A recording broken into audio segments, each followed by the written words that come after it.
Hello, everybody. Welcome to Checkered Flag Corner. If you're coming over from TikTok, welcome back. If you're coming from YouTube, welcome. This is Checkered Flag Corner. We talk about racing, NASCAR, and just motorsports in general. Let's get right into it.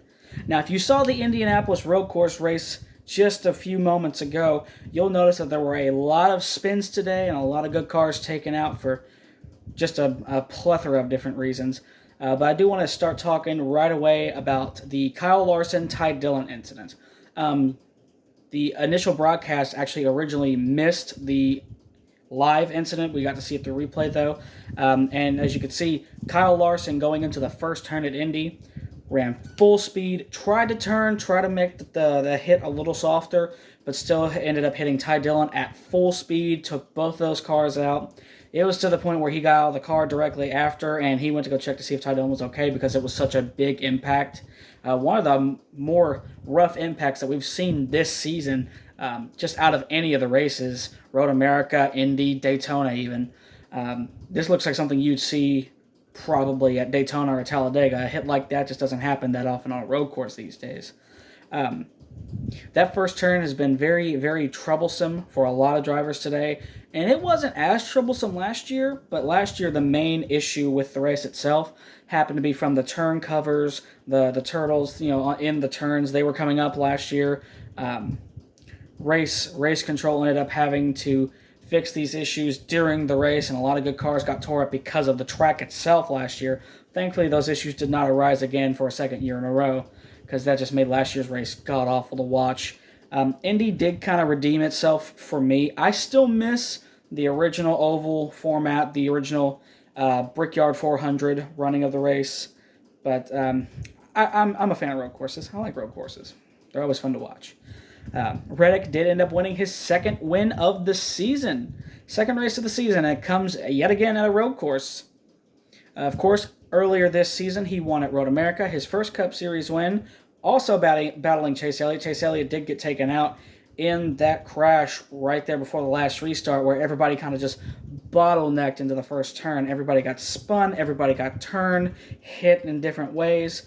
I do want to talk about this. Nothing has been said yet by NASCAR, but during the final restart of today's race, you can see, and it's on plain view from the camera, Ross Chastain shoots past the first turn, goes around and takes the access road and comes out just ahead of Tyler Reddick. Now, that ended up producing a very, very entertaining battle for the lead as like a last-ditch effort for Ross Chastain to try to win. Reddick would end up overcoming that effort. But NASCAR has not said anything about this yet. It's not technically in the rule book saying that he can't do that. Now, if he was cutting the turn, like if he had taken the turn too short instead of overshooting it, that probably would have been an automatic disqualification. But as of yet, since he took the long way around, it looks like NASCAR might let him slide by with it. I don't think they will, though. NASCAR is very, very strict, especially this year, on not just track penalties, but debris penalties especially. And there was a lot of debris off to the side there that a lot of people just could not notice. But I'm excited for Michigan. My pick for Michigan, it runs like a super speedway, so my pick for Michigan is going to be Bubba Wallace. I know that's going to cause a lot of controversy because a lot of people don't really like him, but he's been competitive on super speedways. He got close to winning the Daytona 500 this year. He was just a few hundredths of a second behind Cindric. And he runs good at Talladega for a reason. They do have a very good super speedway setup over at 2311, and I'm hoping Ty Gibbs is still in the car next week. I like Kurt Busch. I like the Busch brothers, but Ty Gibbs up in the Cup Series, he's been running very well in that 45 machine. I still think it's too early for him to get a full-time ride, and this is not a full-time ride. He's just filling in for an injured driver, just a hot seat deal. But Ty Gibbs is a very, very competitive and aggressive racer. And when he gets to the Cup Series, whether it's in 2311's cars or if it's in his grandfather's cars, he's going to be very dangerous and very entertaining to watch at the same time, like a young Kyle Busch.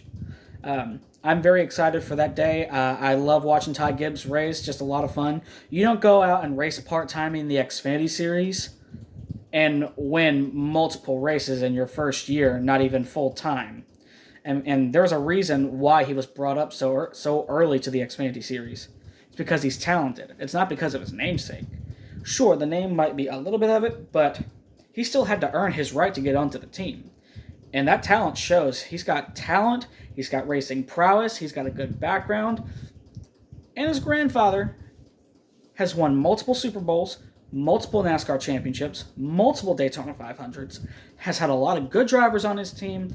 I think Ty Gibbs has had all of his childhood to sit back and watch some of the greats do what they do best. And now he's starting to make his own name. I do want to get into one little thing real quick. What do you all think about this? The Chicago Street Course. Hear me out. I like the idea of NASCAR having a street course. I don't like the idea of it being in Chicago. I think NASCAR should have went big or went home. I think they should have tried to go for New York City. Mostly because it's a generally untapped market. The closest thing New York City has to NASCAR is all the way up in Watkins Glen. Formula One and IndyCar have been trying to get races there for decades. And I think if NASCAR's Cup Series could beat them there, we could rub it in all the fans' faces for so long. And I know I've got some F1 viewers out there on my TikTok that are probably going to come over here and watch, maybe.